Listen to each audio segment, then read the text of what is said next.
Pasok po kayo. Start na po tayo.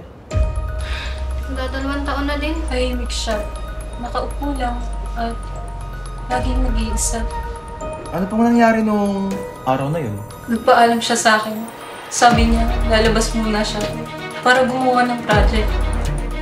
Pero hindi siya umuwi ng araw na yun. Isang estudyante ang patay matapos umunong manlaban na makunan ng mga pulis sa isang drug raid sa kanilang barangay. Pinaglagay sa kanya sa watchlist. Sir, nagmamakaawa po ako! Sa oras na malaman ko kung sino, titignan ko siya ng diretso sa mata. At tatanungin kung bakit. Lahat tayo gagawin ang lahat para makaligtas. Kaya ikaw, Superman, huwag kang masyadong magpakabayani.